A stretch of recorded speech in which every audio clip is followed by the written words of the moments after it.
गुरुपौर्णिमेचे खूप अध्याय सगळ्याच गुरुचरित्रांपासून सगळीकडे म्हणजे आपल्याला एवढं लक्षात घ्या की कृष्ण आणि राम यांना सुद्धा गुरुची गरज होती. त्यामुळे आपण काही वेगळे नाही आहोत. देव आणि आपला मानवाचा हा जन्म याच्यामध्ये वाट दाखवण्यासाठी गुरु हा लागतो. त्यामुळे आम्ही हे सगळं मानत नाही वगैरे. ते सगळं तुमच्या तोंडून जरी ऐकलं तरी ज्ञानेश्वरांनी निवृत्तीनाथांना गुरु मानलेलं आहे. स्वामी समर्थांनी चोळप्पा महाराज, बाळाप्पा महाराज वगैरे एवढे त्यांचे ते थोर शिष्य होते.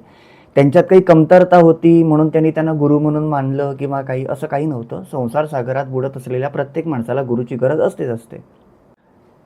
बोलायचं असं होतं की या सगळ्या पोथ्यांमध्ये गुरूंच्या एवढ्या कथा असतात. तसंच साईचरित्राचं आता उल्लेख माझा वारंवार होतोय तर मी त्याच विषयाला हात सारखा घालतोय, कारण जसं होतंय तसं मी तुम्हाला सांगतोय की साईचरित्रामध्ये खूप असे अध्याय आहेत की ज्यामध्ये फक्त गुरूंचं महत्त्व आहे. खूप साईबाबांच्या अशा लीला आहेत ज्याच्यातनं त्यांनी गुरुचे उपदेश केलेले आहेत. उपदेशपेक्षा ना त्यांनी लीला केल्या. कारण कसं असतं की आपल्यासमोर जोपर्यंत चित्र एखादी गोष्ट घडत नाही ती वारंवार ती डोळ्यासमोर येत नाही. त्यामुळे त्या गोष्टी साईबाबांनी त्या लीलांमध्ये साधल्या होत्या. तर तुम्हाला अध्याय क्रमांक 18च्या एंडला ती लीला सुरू होताना दिसेल आणि 19व्या अध्यायामध्ये सुद्धा दिसेल. असे बरेच अध्याय आहेत. त्यापैकी खाशाबा देशमुखाची आई राधाबाई देशमुख हिची कथा एक येते. तिला जेव्हा कळलं की शिर्डी हे संगमनेरपासून जवळ आहे त्यामुळे ती काही जणांबरोबर ती शिर्डीला आली. शिर्डीला आल्यावरती तिला काही अनुग्रह घ्यायचा होता. त्यामुळे तिने साईबाबांचं दर्शन घेतल्यावर कोणी नास्तिक जो आहे तो आस्तिक होऊन जायचा. त्याप्रमाणे ती विरघळून गेली आणि तिने ठरवलं की जोपर्यंत साईबाबा मला कानमंत्र देत नाहीत, काही उपदेश देत नाहीत, तोपर्यंत मी अन्न आणि पाणी याचा त्याग करीन. तिचं वय फार होतं. ती फार जीर्ण म्हातारी होती. कोणत्याही गोष्टीची खबर किंवा कोणती गोष्ट सांगण्याचं काम श्यामा म्हणजे माधवराव देशपांडे करत असे. 3 दिवस ती पूर्ण निराहार होती. तिने अजिबात पाणी आणि आहार घेतला नाही, काही घेतलं नाही. मध्यंतरीच्या काळामध्ये गोष्ट ही जी होती ही साईबाबांनी माधवरावांच्याकडून वदवून घेतली होती. तीच गोष्ट मी तुम्हाला अण्णासाहेब दाभोळकर म्हणजेच हेमाडपंत जे साईचरित्रकार आहेत, ज्यांनी साईचरित्र लिहिलं, तेव्हा ती गोष्ट त्यांना सांगितली गेली होती. ती बाई 3 दिवस जेव्हा तिने अन्नपाणी घेतलं नाही त्यानंतर ती साईबाबांच्याकडे ती कानावर गोष्ट घालायची होती. तर साईबाबांचे शब्द असे होते की ते खूप गोड आणि वेगळेच होते. ते शब्द जो भक्त आहे त्यालाच कळत असत. तर तो चिंतित झाला की माधवराव त्यांना अरे देवा वगैरे करत असेल की अरे तुला शाप लागेल की अरे एक म्हातारी बाई इकडे 3 दिवस अन्न पाण्याशिवाय, तर तिला काय कानमंत्र वगैरे देऊन टाक नाही, आणि नाहीतर तुला तो शाप लागेल, तर तू ते दे आणि मोकळं हो, असं साईबाबांना तो वारंवार सांगत होता की तू तिच्यावर कृपा का करत नाही, तिला तो सांगत का नाही. तेव्हा साईबाबांनी एक छान उत्तर तिला श्यामाला सांगितलं. तव बाबा देती प्रत्युत्तर काय श्यामा काय विचार, ठीक आहे ना समाचार. म्हणजे काहीतरी न्यूज वगैरे आहे, पण साईबाबांना ते सगळं माहिती होतं. तर तिने ती जी गोष्ट त्यांनी ऐकली साईबाबांनी, त्यावरती ते त्यांनी त्या देशमुखीणबाईंना बोलवून घेतलं. तेव्हा तिने साईबाबांनी देशमुखीणबाईंना सांगितलं. त्यावेळेला अण्णासाहेब दाभोळकरही होते आणि श्यामाई होता. तेव्हा त्यांनी सांगितलं की माझ्या गुरूंनी मला कोणताही कानमंत्र दिला नाही.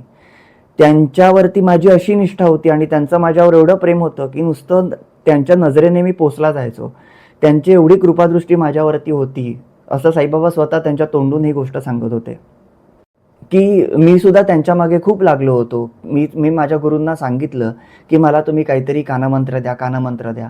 ते रोज त्यांना सांगायचे की माझ्यावर विश्वास ठेव, आज सांगेन, उद्या सांगेन. ह्याच्यातच साईबाबांनी ते एक श्रद्धा दाखवली. ह्याच्यातच उद्या सांगेन म्हणजे त्यांनी थोडे शांत राहिले, वाट पाहिली, सबुरीने घेतलं आणि हेच विचार किंवा हीच कृती गुरूंनी त्यांच्याकडून जे दोन नाणी मागितली तेच ते श्रद्धा आणि सबुरी ही 2 नाणी त्वरित साईबाबांनी त्यांना देऊन टाकली. कानमंत्र द्या म्हणजे त्यांनी विशेष काही गुरूंनी त्यांच्या कोणता कानमंत्र दिला नव्हता. त्यांनी सांगितलं होतं ह्या कृतीतनं की आज न उद्या तुम्हाला मिळणार ही तुमची श्रद्धा आणि आज न उद्या मिळणार त्यासाठी तुम्ही वाट बघणं, शांत राहणं. आज न उद्या मिळणार यासाठी तुम्ही श्रद्धा ठेवणं, आज न उद्या मिळणार यासाठी तुम्ही त्यावेळी शांत राहणं आणि त्याची वाट पाहणं आणि योग्य वेळेस ते प्रत्ययी उतरणं, यालाच श्रद्धा आणि सबुरी म्हणजे हीच दोन गुरुकृपेची नाणी साईबाबांनी त्वरित शिष्य म्हणून आपल्या गुरूंना दिली. त्यांचे गुरु कोण होते साईबाबांचे याचा काही तात्कालीन असा उल्लेख नाही. त्यांच्या तोंडून असं माझे गुरु असं बरेचदा यायचे. हे माझ्या गुरूंचं स्थान आहे, पण त्यांनी कधी ते डिस्क्लोज केलं नाही. एक साधारणपणे एक कल्पना काही जणांना देऊन ठेवली होती, पण त्यांचे कोण आई वडील, त्यांचं जन्मस्थान कोणतं, त्यांचे गुरु कोण याचा प्रत्यय त्याचं साईबाबांनी कधी उलगडून त्यांना सांगितलं नाही. ते खूप असंबंध उत्तर देत असत. तो भाग वेगळा आहे. पण तुम्हाला हेच सांगितले की श्रद्धा आणि सबुरीचं तुम्हाला इतकं महत्त्व साईबाबांनी याचसाठी सांगितले की तुम्हाला एक चांगला शिष्य होण्यासाठी तुम्हाला श्रद्धा आणि सबुरी दोघी या भगिनी आहेत, या दोन बहिणी आहेत. तुम्ही सबुरी म्हणजेच तुमचा पुरुषार्थ आहे. श्रद्धा ठेवणं हाच तुमचा पुरुषार्थ आहे. तुम्हाला त्यावेळी ते इम्प्लिमेंट करायचं आहे. याच्यानंतर ही जी सगळी गोष्ट संपली, त्याच्यानंतर ते अण्णासाहेब किंवा दाभोळकर वगैरे फार खुश होते आणि त्यांनी माधवरावांनी त्यांना आरतीच्या वेळेला त्या 2 पायऱ्या वर खेचून द्वारकामाईच्या त्यांना हात दिला आणि वर बोलवलं. कारण वरती पुरुषांसाठी जागा असे, आतल्या कणात स्त्रिया उभ्या राहत असेत. 12 वाजता घंटा वाजत असे. ती घंटा वाजली की सगळे द्वारकामाईमध्ये धूप आरत्या घेऊन येत असेत. बापूसाहेब जोग 12 वाजता त्यांची मध्यान्ह आरती करत असत. त्यावेळेला फळफळावर चांदीची ताटं, सोन्याची ताटं, भाकरी, शिरा, भरपूर सांजा, शिरा खूप त्यांच्यासाठी येत असत आणि सगळे भक्त आनंदात उत्साहात त्यांचा जय जयकार करत ललकारी दिली जात आणि आरती गात असे. आणि सद्गुरू साईनाथ महाराज की जय हा मोठा जय जयकार त्यावेळेला होत असे. जर साईबाबांचं शिष्य असं म्हणायला गेलं तर एक ताईत म्हणावं गळ्यातलं, तसे होते ते पार्ल्याचे काकासाहेब दीक्षित, विले पार्ले पूर्वचे. ते जेव्हा दीक्षितांची परीक्षा साईबाबांनी इतकी प्रचंड प्रमाणात खडतर घेतलेली आहे की आपण हे सामान्य माणसं नाही करू शकत. त्यांनी गुरु आज्ञेच्या पुढे कसलीही जात धर्म काही मानलं नाही, कोणाची पर्वा केली नाही. गुरु शिष्य परंपरेमध्ये गुरुची आज्ञा हे केवळ आपलं पालन असतं आणि ह्याच्याहून मोठा धर्म कोणताही नाही. त्यामुळे तुम्ही जो 23वा अध्याय साईचरित्रातला 23वा अध्याय जर तुम्ही वाचाल तर तुम्हाला कळेल की आपण किती मागे आहोत. आपण नुसती गुरुपौर्णिमा साजरी करतो तर आपण त्याची पात्रता किती उंचावली पाहिजे. त्याच्यात याच दीक्षितांच्या साईचरित्रातल्या 23व्या अध्यायामध्ये उत्तम शिष्य, मध्यम शिष्य आणि अधम शिष्य असे 3 प्रकार दिलेले आहेत. तर ते साईचरित्रात खूप उत्तम प्रकारे सांगितले आहेत. साठ्यांची गुरुचरित्र कथा म्हणजे साठ्यांना दृष्टांत वगैरे देऊन त्यांनी गुरुचरित्र वाचायला सांगितलं. त्याच्या वारंवार त्यांना पारायण करायला सांगितली, कारण त्यांना तसं शिष्य आहेत किंवा त्यांच्या अंगातनं ते विकार काढायचे होते. त्यामुळे गुरु हे सगळं जाणतो आणि तो त्याला म्हणजे त्याच्यात वाक्य आहे की बाळ मागे गोड धोडू, माता पाजे बाळकडू. त्यामुळे जसं आपण बाळकडू म्हणजे बाळ चिडू वा तडफडू, म्हणजे ते असं म्हणतात की गुरु आहे ना हे तो कधी फेवरमध्ये शिष्याच्या कधी काही देत नाही. साईचरित्रातल्या एका अध्यायामध्ये म्हणजे त्याच अध्यायामध्ये एक असं सुद्धा आलं होतं की विरारचे एक पंत म्हणून होते. ते मित्रांच्या बरोबर निघाले होते. त्यांना काहीतरी सहज एक विषय निघाला की शिर्डीला असं आपण जाऊया, तिकडे फार मोठे साईबाबा म्हणून आहेत वगैरे. तर ते निघाले, विरारला आले. विरारला नाईलाजास्तव म्हणजे त्यांना मनात यायची इच्छा नव्हती, त्यांचे गुरु होते. त्यांना नाईलाजास्तव मित्रांच्या सांगण्यावरून लोकल ट्रेन पकडून ते पुन्हा मुंबईला आले आणि मुंबईहून त्यांनी ट्रेन पकडली आणि ते मनमाडला उतरून कोपरगाववरून शिर्डीला पोचले. शिर्डीला सकाळी 11 वाजण्याच्या सुमारास ते पोचले. साईबाबांचं दर्शन त्यांनी घेतलं आणि तिकडचा जो द्वारकामाईमध्ये जो आरतीच्या वेळी जो माहोल होता, जे वातावरण होतं, जे व्हायब्रेशन होतं, साईबाबांना पाहून पंतांच्या मनामध्ये असा विचार आला होता की यांना गुरु करावं. इतक्या झटक्यात साईबाबांनी त्यांना त्या बेशुद्धीच्या याच्यातनं बाहेर आणलं आणि त्यांनी स्पष्ट त्यांना सांगितलं की अपना तकिया छोडना नाही. कोणाचा गुरु कसाही असू दे, त्याचे फॉलोअर जास्त असू दे, त्यांचे नंबर ऑफ फॉलोअर जास्त असू दे, ह्याच्यावरून तुम्ही गुरूंची पात्रता तुम्ही ठरवू शकत नाही. एकदा तुम्ही गुरु केलात की सर्व गुरूंमध्ये आपल्या गुरूंना बघा. ह्यानी गुरु केला म्हणून ह्याला सोडा, त्याला गुरु करा, असं करू नका. तुमचा जो गुरु आहे तो तुमचाच गुरु, तो त्याला तुम्ही घट्ट पकडा. म्हणजेच एखाद्या वादळामध्ये एखादा ओंडका किंवा झाडाचं खोड आपण पकडतो, इतकी निष्ठा सद्गुरू चरणी आपली असावी, हा त्यांनी संदेश साईबाबांनी त्यांना दिला. तर खूप अशा गोष्टी आहेत, सगळ्या मी एकदम कथन करू शकत नाही. त्यातल्या त्यात एखाद गोष्टी कोणत्या काही बनवता आल्या तर मी जरूर टाकीन. गुरूंच्या खूप गोष्टी आहेत. साईबाबांच्या गुरूंनी त्यांना कशी ट्रीटमेंट दिली होती, गुरूचं पोषण, गुरु आपल्या शिष्याचं पोषण कशा पद्धतीने करतो, कसं त्याला ज्ञान देतो वगैरे, अशा बऱ्याच गोष्टी आहेत. त्यामुळे तुम्ही गजानन महाराजांचं वाचाल, सद्गुरूंचं वाचाल किंवा कोणतेही तुमचे सद्गुरू असोत, पण ते म्हणजे असं होता कामा नये की आज तुम्ही त्यांना गुरु केलं आणि नंतर पुढची गुरुपौर्णिमा जेलमध्ये. असे गुरु आपण निवडू नये. गुरु कसे असावे, गुरु कसे जोडले जातात, तुम्ही गुरूंना निवडत नसतो, गुरु तुम्हाला निवडत असतात. सगळी तत्व एकच आहेत.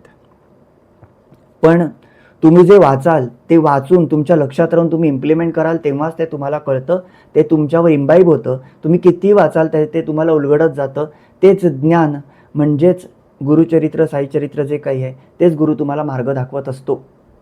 तो जो मार्ग दाखवतो तो या चरित्र लेखनातनं वगैरे त्यांनी हे लिखाण का केलं, हे मार्ग दाखवण्यासाठीच केलेलं आहे की पुढे येणाऱ्या जनरेशन्सना ते कळावं आणि तो मार्ग त्या अक्षराच्या रूपात राहावा. ज्यांना सगुण नाही बघता आलं त्यांना निर्गुण रूपात ते बघता यावं.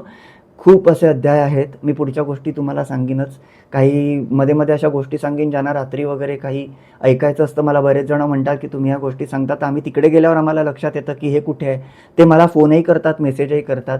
पण काही जण खरंच लक्षात ठेवतात आणि करतात. जर हे मी लक्षात ठेवलं नसतं किंवा वाचलेलं नुसतं सोडून दिलं तर अशी वाक्य आहेत साईचरित्रात की अविद्येचे भारावर भरा. नुसतं तुम्ही वाचताय तर ते अविद्येचे नुसते थरावर थर लागते, त्याचा काही उपयोग नाही आहे. तुम्ही ते इम्बाईब करतायत, इम्प्लिमेंट करतात, तेव्हा मी ते वाचून तुम्हाला सांगू शकतो. असं प्रत्येकाची ग्रास्पिंग पॉवर तशी तुमची असावी, मग तुमच्यावर गुरुकृपा होईल. नुसतंच वाचन करून किंवा आम्ही नुसतीच पोथी वाचतो, ती नुसती पाठांतरासारखी वाचतो, तसं काही उपयोग नाही. तुम्ही एक रामदासीची एक कथा आहे जे साईचरित्रात आहे, त्याला सोनामुखीचा त्याच्यात उल्लेख वगैरे आहे. रामदासी एक आला होता, तो त्याला पंचगुणी गीता वाचायला सांगितली होती. जगदी रत्नांच्या खाणीसारखी आहे. म्हणजे खूप असे साईबाबांनी संस्कार केलेले आहेत की त्याला गीता वाचायला दे, त्याला एकनाथी भागवत वाचायला दे, कोणी पोथी दिली की ज्याला जो त्याच्यामध्ये मागे त्याला वाचायला दे. अशा पद्धतीचे संस्कार साईबाबांनी करून त्या पोथ्यांची पारायणं करून घेतलेली आहेत. साईबाबांनी गुरुचरित्राची, दत्ताच्या गुरुचरित्राची पारायणं देव मामलेदार यांना तर शंका विचारली होती. आणि साठ्यांची गुरुचरित्र कथा म्हणून अध्याय 18 मध्ये बघा, तुम्हाला साठ्यांकडून साईबाबांनी गुरुचरित्राची पारायण करून घेतल्याचा उल्लेख दिसेल. आणि एकदा नाही, त्यांनी 2-3दा पारायण करून घेतली.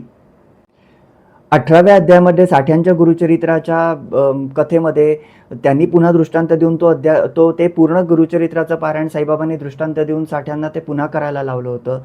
त्यानंतर त्यांनी एक हेमाडपंतांनी शंका पण मनात आली की अरे मी 40 वर्ष गुरुचरित्र वाचतो, माझ्यावर कृपा नाही, ह्यांना 2 वेळा वाचून त्यांच्यावर कशी काय कृपा. तर त्यावेळेला साईबाबांचे पाय ते चेपत होते. त्याच वेळेला आरतीच्या वेळेला माधवराव देशपांड्यांनी त्यांना साईबाबांच्या उजव्या बाजूला बसवलं आणि तिकडे काही गप्पा गोष्टी केल्या, त्याच्यात काही गुरुचरित्राच्या संवाद आले, असं काही झालं. परत भागवतातले किंवा भगवद्गीतेतले 35व्या अध्यायातले श्लोक साईबाबांनी म्हणून दाखवले, त्याचा अर्थ सांगितला. अशा खूप लीला आहे. तो मी तुम्हाला खरंच एकदा सांगेन की ईशावास्याचं आहे दीक्षितांचं, तेही तुम्हाला एकदा मी सांगेन. हळूहळू तुम्हाला एक एक गोष्टी सांगतो. नमस्कार.